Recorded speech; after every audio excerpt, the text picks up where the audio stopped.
Guys, welcome to our channel study the law. मैं हूं ओम प्रकाश परमार और आप मेरे साथ देख रहे हैं ट्रांसफर ऑफ प्रॉपर्टी एक्ट 1882 की सीरीज, जिसमें हम ऑलरेडी सेक्शन नंबर 16 तक देख चुके हैं। ठीक है, नेक्स्ट सेक्शन हमारा आता है सेक्शन 17। ठीक है, सेक्शन 17 किस चीज से डील करता है? डायरेक्शन फॉर एक्यूमुलेशन, ये इसका हेड है। ठीक है, मतलब संचयन के लिए निर्देश। संचयन मतलब इकट्ठा करना। ठीक है, तो किस चीज को इकट्ठा करना? तो पहले इसकी लैंग्वेज देख लेते हैं, अपने आप क्लियर हो जाएगी चीज। क्या बोलता है? Where the terms of transfer of property direct that income arising from the property shall be accumulated wholly or partly during the period longer than life of the transferor or a period of 18 years। ठीक है, मतलब इसमें चीज क्या है, कौन कौन सी चीजें इंपॉर्टेंट है? पहला तो टर्म्स ऑफ कॉन्ट्रैक्ट, ट्रांसफर मतलब ट्रांसफर ऑफ प्रॉपर्टी डायरेक्ट है, तो उसमें मतलब एक टर्म्स लगी है, वो क्या कर रही है? डायरेक्ट कर रही है। किस चीज को डायरेक्ट कर रही है?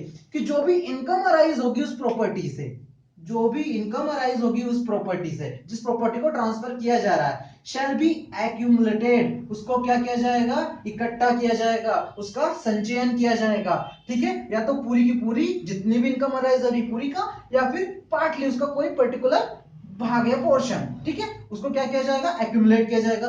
कितने पीरियड तक एक्यूमुलेट किया जाएगा? During the period longer than life of the transferor. ठीक है, ट्रांसफरर की लाइफ मतलब जब तक कि ट्रांसफरर की डेथ नहीं हो जाती तब तक, या फिर और a period of 18 years from transfer, जिस दिन से ट्रांसफर किया गया है उसके 18 साल तक। इनमें से जो भी पीरियड लॉन्गर रहेगा वहां तक आपको क्या करना है? उसको क्या करना है? Which ever is longer, which ever is longer, इनमें से जो भी टर्म है, विच एवर इज लॉन्गर। ठीक है, इसको अपन यहां से हटा देते हैं। ये है जनरली जो सेक्शन बताता है कि आपको जो एक्यूमुलेशन करना है वो कब तक करना है? या तो लाइफ ऑफ द ट्रांसफरर, मतलब जब तक ट्रांसफरर जिंदा है तब तक करना है उसका एक्यूमुलेशन, उस प्रॉपर्टी के जो भी निकलेगा उसका। ठीक है, या फिर 18 इयर्स, जिस दिन से ट्रांसफर किया गया उसके 18 इयर्स तक। इन दोनों पीरियड में से जो भी लॉन्गर रहेगा, ठीक है, जो भी लेट तक रहेगा, लास्ट पीरियड रहेगा, वहां तक आपको क्या करना है? उसका संचयन करना। ठीक है, अब कुछ चीजें समझते हैं। पहले तो उस प्रॉपर्टी से कौन कौन सी इनकम अराइज होती है ये देख लेते हैं। तो किसी भी प्रॉपर्टी से इनकम किस किस चीज की अराइज होती है? या तो उसका क्या, उसका रेंट, या उसका कोई प्रॉफिट्स। ठीक है, मतलब अगर आपने लीज वगैरह पे दे दी है उसको, तो उसका रेंट, ये भी उसका क्या हो जाएगी? इनकम हो जाएगी। या उस प्रॉपर्टी से जो भी प्रॉफिट्स अराइज हो रहे हैं वो सारे के सारे क्या हो जाएगी? इसकी इनकम हो जाएगी। और इसी इनकम को आपको यहाँ पर एक्यूमुलेशन करना है, या तो पूरी की पूरी इनकम को या पार्टली करना है। पीरियड आपको यहां दे रखा। अब ये सबसे मेन चीज है, यहां तक तो आपको क्लियर कर हो गया होगा कि ट्रांसफरी को, ठीक है, जिसको भी ट्रांसफर किया जा रहा है उसको क्या करना है? एक्यूमुलेशन करना है। किसका करना है? इनकम का करना है। इनकम कौन सी? जो अराइज हो रही किससे? इस प्रॉपर्टी से। अब कितने पीरियड तक करना है? तो पीरियड के लिए यहां पर दो टर्म दी है, या तो लाइफ ऑफ द ट्रांसफरर पहला, या फिर 18 years from the date of transfer, 18 साल तक जिस दिन से ट्रांसफर किया गया है। ठीक है, अब इन दोनों में से कौन सा जो भी लॉन्गर रहेगा, तो इसका एग्जांपल्स देखते हैं। ठीक है, ए है। ठीक है, ए ने क्या किया? प्रॉपर्टी को ट्रांसफर किया बी को फॉर हिज लाइफ, मतलब ये क्या हो गया? एंड देन टू सी, जो कि क्या है? Final beneficiary. ये उसका क्या हो गया? फाइनल बेनिफिशियरी हो गया। अब कंडीशन क्या रखी, टर्म क्या रखी बी को ट्रांसफर करते टाइम? कि भैया मैं आपको फॉर लाइफ, आपको लाइफ इंटरेस्ट तो दे रहा हूं, ठीक है, लेकिन आपको क्या करना होगा? इस प्रॉपर्टी से जितनी भी इनकम अराइज होगी, ठीक है, जितनी भी इनकम अराइज होगी वो आपको किसको देना है? एट द एंड आपको देना है सी को। तो इस तरह की डायरेक्शन कैसी रहेगी? वैलिड रहेगी। ठीक है, लेकिन अगर इस एग्जांपल को क्या बोल दिया? अब इसको क्या बोल दिया कि भैया आपको जो प्रॉपर्टी की, जो सॉरी जो इनकम है, जो इनकम अराइज होगी इससे, इसको कब तक? जब इसी 25 साल का हो जाएगा तब तक आपको क्या करना है? इसको एक्यूमुलेट करना है। और जो राइट आपके पास जो है प्रॉपर्टी का, ये भी उसमें कब जाएगा? जब ये 25 इयर्स की एज हो जाएगी इसकी। ठीक है, तो हालांकि ये वाला ट्रांसफर तो सेक्शन 14 के अंदर ही कैंसिल हो जाता है। ठीक है, क्यों? क्योंकि किसी भी रिमोटनेस कितने साल तक की कर सकते हैं हम? 18 इयर्स तक की। ठीक है, प्रायर इंटरेस्ट जब भी क्रिएट किया जाता है तो फाइनल बेनिफिशियरी 18 इयर्स तक की का हो, तब तक ही वो प्रॉपर्टी का जो है वैलिड ट्रांसफर होगा, अदरवाइज वो ट्रांसफर वॉइड हो जाएगा। ठीक है, वो कैंसिल करना ही पड़ेगा, कैंसिल अपने आप हो जाएगा और प्रॉपर्टी क्या हो जाएगी? रिवर्ट बैक हो जाएगी। ठीक है, तो अब ये कहां तक इसको करना है? इन दोनों में इसके दो एग्जांपल्स देता हूं, आपको क्लियर हो जाएगा। ठीक है, वो ए है, प्रॉपर्टी ट्रांसफर कर रहा है बी को, ठीक है, और इसको क्या इसने टर्म डाल दी, ठीक है, कि आपको क्या करना है, एक्यूमुलेशन करना है। ठीक है, एक्यूमुलेशन करना है, इससे जो भी इनकम अराइज होगी उसकी।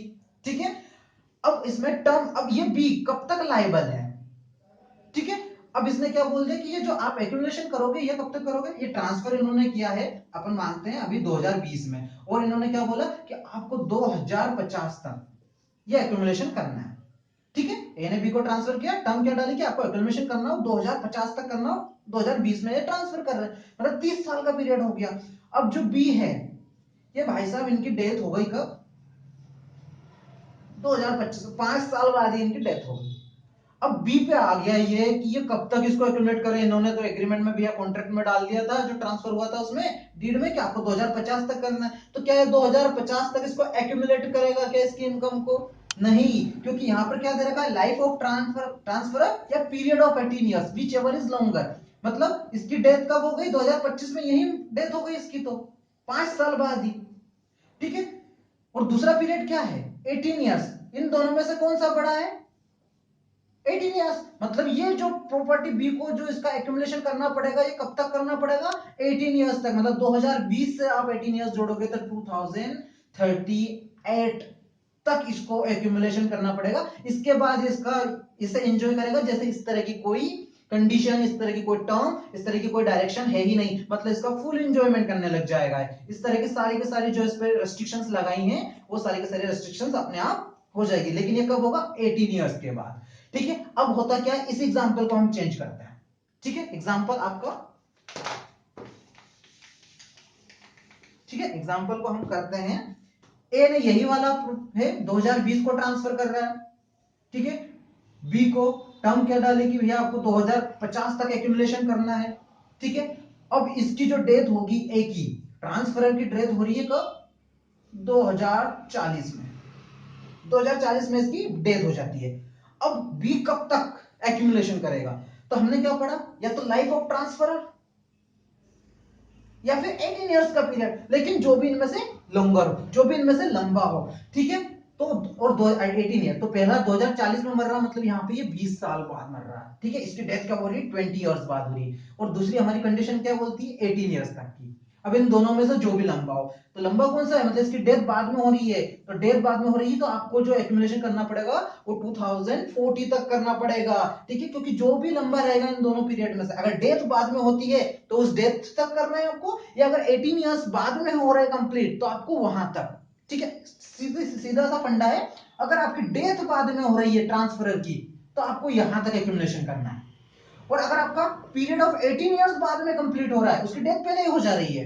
ठीक है, सीधा सा बना देते हैं इसको, देखो क्या ये हो गया आपका ट्रांसफर, इसने ट्रांसफर किया था, अब इसकी डेथ क्या हो गई, पहले हो गई, बिफोर हो गया, और 18 इयर्स कब हो रहे हैं, 18 इयर्स कब कंप्लीट हो रहा है आपके, ये बाद में हो रहा है, तो आपको एक्यूमुलेशन कब तक करना पड़ेगा, क्योंकि जो लॉन्गर पीरियड है वहां तक करना पड़ेगा। अब क्या हो गया, इसकी जो डेथ हो गई ये क्या हो गई, पहले ही हो गई, सॉरी ये अब बाद में हो रही है, आफ्टर हो रही है, और आपका जो 18 इयर्स का पीरियड है ये पहले ही कंप्लीट हो गया, तो अब आपको एक्यूमुलेशन कब तक करना पड़ेगा, उसकी डेथ तक। तो जो भी लॉन्गर पीरियड रहे यहां तक आपको क्या करना पड़ेगा, एक्यूमुलेशन करना पड़ेगा। इनकम आपको समझ आई गई होगी क्या होती है।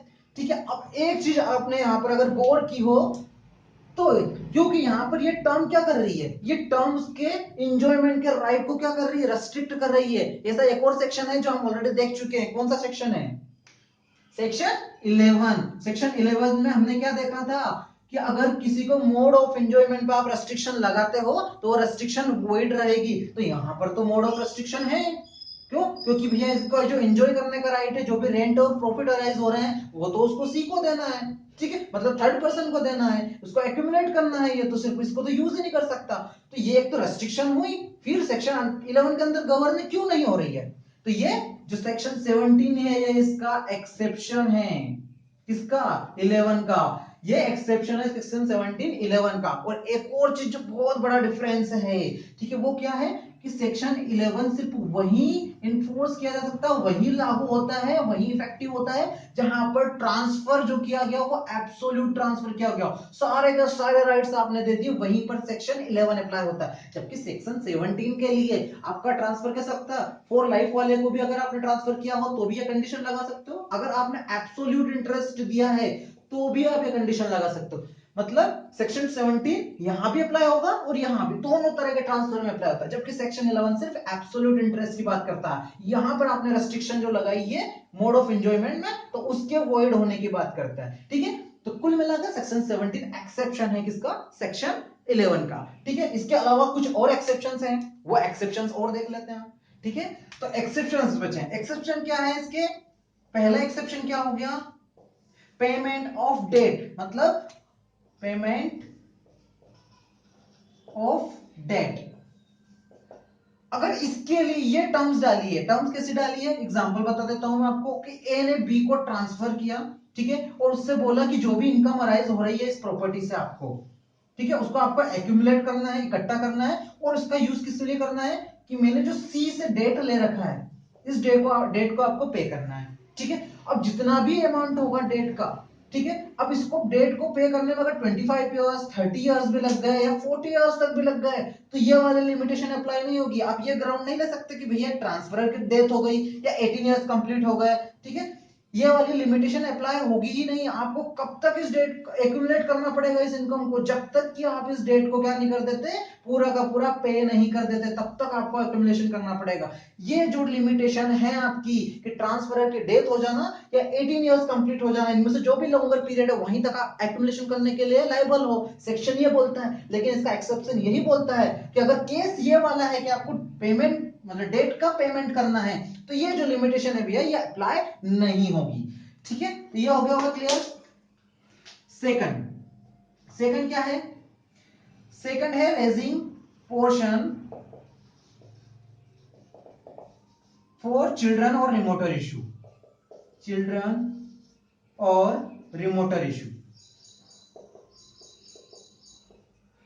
ठीक है, चिल्ड्रन तो आपको समझ में हो गया, ये या तो ट्रांसफरर के चिल्ड्रन या उसके अंडर जो भी क्लेम कर रहा है उसके चिल्ड्रन, या फिर उनका रिमोटर इश्यू। रिमोटर मतलब फ्यूचर में जो भी इश्यूज होने वाले, इश्यू मतलब चिल्ड्रंस होने वाले, उन दोनों के लिए अगर उस इनकम का कोई एक पोर्शन अगर, अब यह क्या बोल रहे हैं यहाँ पे, इसी को लेते हैं, ए ने बी को ट्रांसफर किया, ठीक है, और बोला कि आपको इनकम को क्या करना है, एक्यूमुलेट करना है। एक्यूमुलेट किस पर्पस के लिए करना है कि भैया इसका एक पोर्शन आपको हमारे जो भी चिल्ड्रंस हैं या रिमोटर इशू है उनके मेंटेनेंस के पर्पस से यूज करना है, इनको मेंटेन करना है, उसके लिए आपको इसका एक पोर्शन, आपकी जो इनकम उसका एक पोर्शन इनको देना पड़ेगा, इन पर अप्लाई करना होगा। तो अगर इस तरह की कंडीशन है, ठीक है, तो उस पर भी ये जो लिमिटेशन पीरियड दे रखा है हमारा ये अप्लाई नहीं होगा।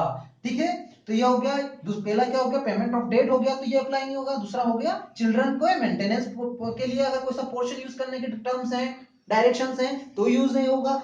थर्ड है आपका for preservation and maintenance of property, preservation and maintenance, मतलब यहां पर क्या, यहां पर जो टर्म डाली इस एग्जाम, ए ने बी को ट्रांसफर किया और बोला कि जो इसकी इनकम होगी अराइज उसको आपको क्या करना है, इसी प्रॉपर्टी के मेंटेनेंस के लिए यूज करना है। ठीक है, तो आपको क्या है, ये बी पर ये वाली जो कंडीशन है वो इस बात का बेनिफिट नहीं ले सकता कि भैया ट्रांसफर के तो डेथ हो गई या 18 इयर्स कंप्लीट हो गए, जो भी इनमें से लॉन्गर रहे वो दोनों कंप्लीट हो गए। लेकिन क्या भैया आपको तो इस प्रॉपर्टी को मेंटेनेंस और प्रिजर्वेशन पर्पस से इस इनकम का यूज आपको करता ही रहना पड़ेगा। तो ये तीन कंडीशंस हैं जहां पर इसका ये जो है, ये जो लिमिटेशन पीरियड आपको दे रखा है लिमिटेशन पीरियड अप्लाई नहीं होगा। फोर्थ एक और एग्जांपल, एक और है केस जहां सेक्शन 18 क्या बोलता है, वही कि आपको क्या करना है, अगर जो कॉन्ट्रैक्ट हुआ है, जो प्रॉपर्टी ट्रांसफर की गई है वो किसके लिए गई है, for the advancement of religion, commerce या फिर हेल्थ या other purpose beneficial to mankind, इन पर्पस से, हॉस्पिटल बनाने के पर्पस से हो गया, टेम्पल्स बनाने के पर्पस से हो गया, स्कूल्स बनाने के पर्पस से हो गया, और इस तरह का कोई भी बेनिफिशियल अगर पर्पस से वो प्रॉपर्टी ट्रांसफर की जा रही है और फिर आपको इस तरह की टर्म डाली जा रही है कि भैया आपको इस प्रॉपर्टी का क्या जो भी इनकम अराइज होगी इसको एक्यूमुलेट करना है, तो ये जो लिमिटेशन पीरियड है वहां पर भी अप्लाई नहीं होगा। इसको परपेचुइटी में हमेशा आपको जब तक वो रहेगा आपको क्या करना, उसकी इनकम उसी प्रॉपर्टी के उसी पर्पस के लिए यूज करता रहना पड़ेगा।